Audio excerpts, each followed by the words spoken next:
proposals, and then maybe we discuss afterwards whether which mode we should use, whether it's by con-as or con-con.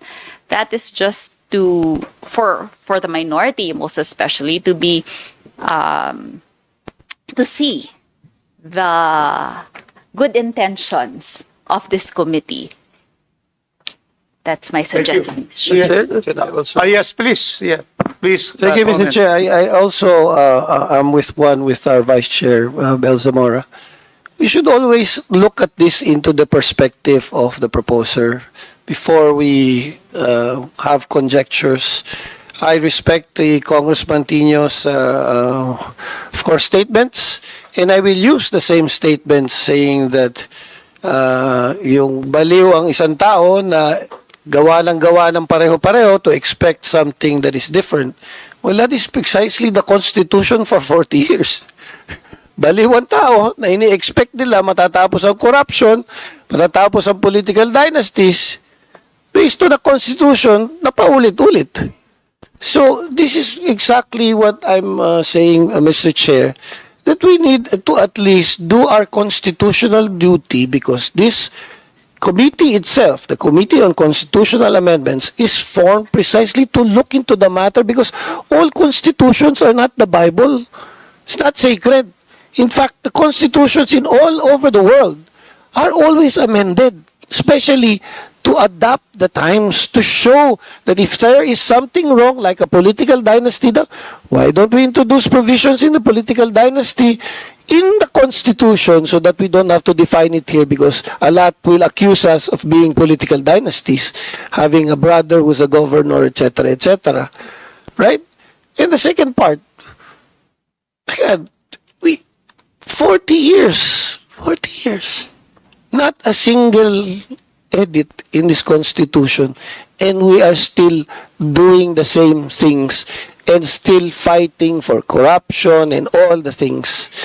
We can also import in this, and I will raise this in the matter in the proper time, Mr. Chair, that if their fear is the term extension, we can always put in the provision that this bill or constitutional amendment will not affect the current people, president, vice president, congressman, up to down to the level, to have the benefit of running in that. That is a constitutional amendment that our colleagues in the minority are welcome and I will even support. Because the law that we will pass here cannot be favoring those people incumbent in power. And if that is the case, we will join the minority. I think most of us will join the minority in saying that this should not apply to the current president, but will apply proactively to there. And then the last point that I would like to raise, Mr. Chair, in the term of us tackling whether it's constitutional convention or constituent assembly, my problem is we need to make sure that in tackling constituent assembly, we tap our counterpart in the Senate who has been avoiding to create a constituent assembly because they are afraid that we will drown them in power. In fact, in the last Congress, or was it the last Congress? Yes, the 19th Congress, we even agreed to already separate vote. And they said yes, and yet they betrayed us. And we were only opening up economic provisions. So, Mr. Chair, this representation would like to also ask the chair to reach out with your counterpart to see what the feel is in the Senate. Because if they are just going to shut us down there, then might as well do a constitutional convention like what our Deputy Speaker Puno is saying. That's all, Mr. Chair. Thank you. Yeah, Mr. Chair, very short. Yes, Just a rejoinder. Congressman, but I was listening earlier, Speaker. Mr. Chair, to colleagues, and I totally agree with the presentation of DS Puno and, of course, Kong Tino. Because if we, again, will be listening to the same resource speakers, they will be answering and giving us the same inputs, Mr. Chair. So, if there are new resource speakers, I think they should be given time, they should be given the privilege. But if we will call the same resource speakers as who were called the previous Congresses, Mr. Chair, Mr. Chair, now is November, and the Supreme Court already gave a decision that we will be having the elections, barangay elections by November of 2026. And the plebiscite that DS Puno was actually recommending, proposing is isabay na dun sa barangay election. And that's 1 year from now, Mr. Chair. And, you know, we have to prepare, COMELEC has to prepare for it, and all other agencies will have to prepare for it, Mr. Chair. So I was hoping that if we really are intended to amend the Constitution, we should open it already to the public, and we should decide as soon as possible after giving opportunity to new resource speakers. Then we vote on it, Mr. Chair, and wait on what the Senate will, how the Senate will vote on the Senate amendment, Mr. Chair. Thank you, Mr. Chair. In response to Congressman Tino, the committee is duty-bound. As the new Congress, whatever happened in the previous Congresses, this new Congress, the 20th Congress, is duty-bound to be able to discuss and to have public discussions on all the measures that are filed in the committee. But also following the suggestion of the Deputy Speaker, Emano, we can fast-track this, but we have to have at least hearings where we can request resource persons and those whom our members would like to invite to have them and discuss all the measures that have been filed, including the sixth matter of the Constitutional Convention bill to be filed by Deputy Speaker Puno. We will have to have a public hearing because that is always required. And so we will start listing down those whom we feel can enlighten us, and we will have a public hearing. We will set this in the first week of December so that we have time, first for the resource persons to have time to come out with their position papers, delineating what is to be discussed by their position papers under testimony in the committee. Number one is the choice of Constitutional Convention or Constituent Assembly. And then if it is Constitutional Convention, the reasons for that. And if it is Constituent Assembly, whether both political and economic or only economic or political. Is that agreeable with our committee?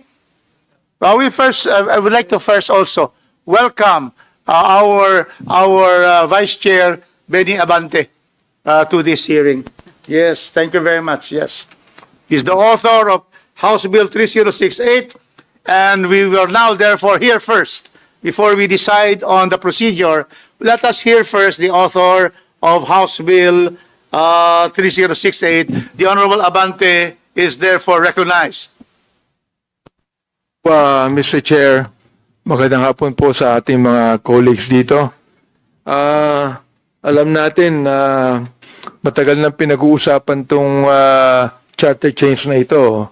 I think since 1992 pa, panahon pa ni FPR, no? Hanggang ngayon, dahil problema ng Senado yan, hindi ma-approve, no? Of course, tayo na sa Congress, we also would like to really have this charter change, no?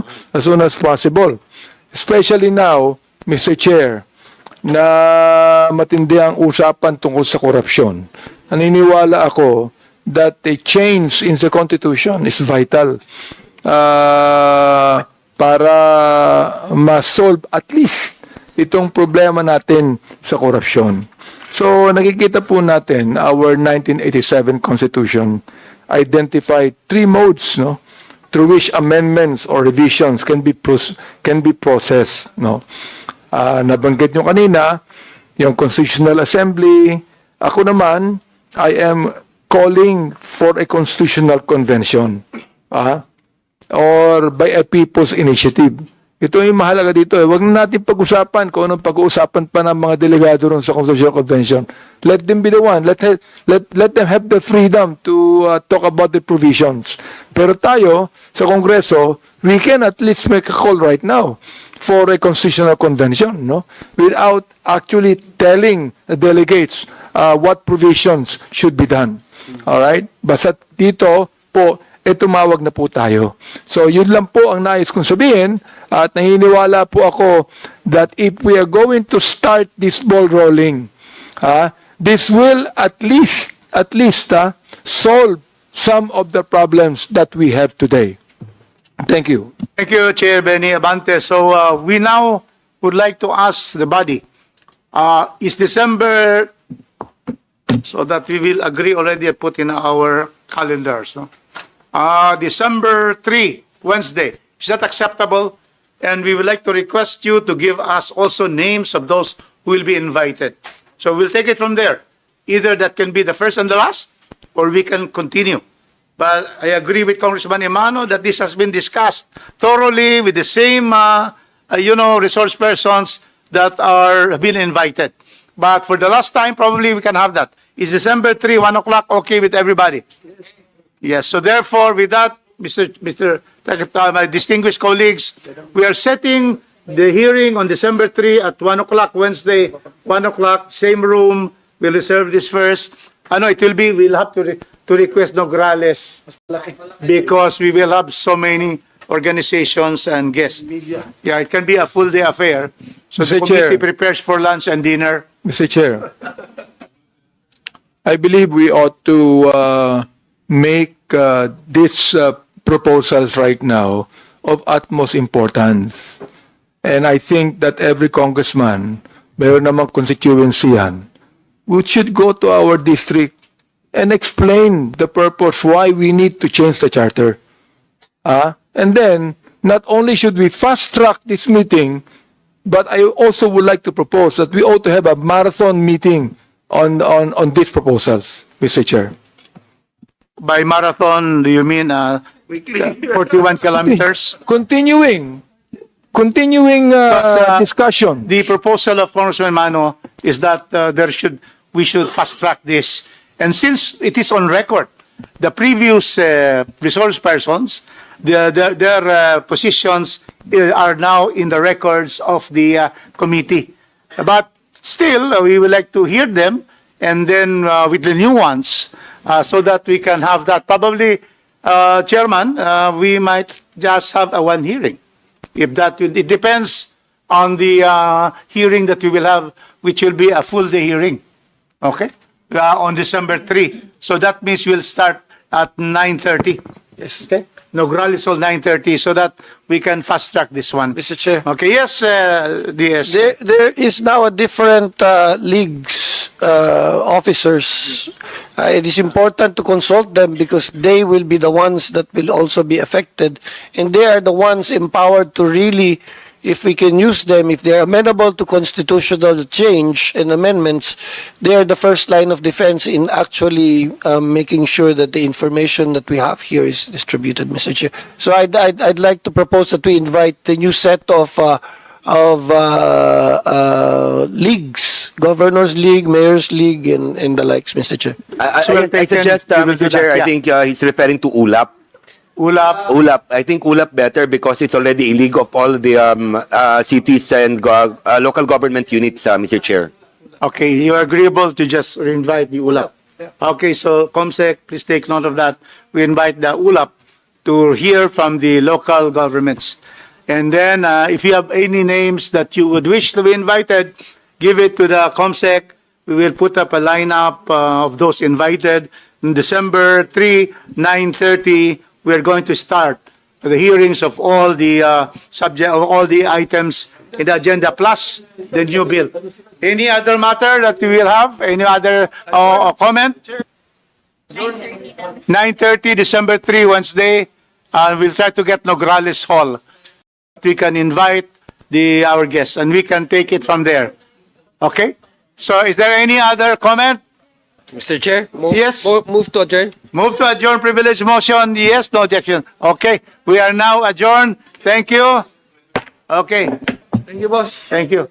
Salamat. Mabuti yung mga... Paparead ko na ngayon ulit. Hindi na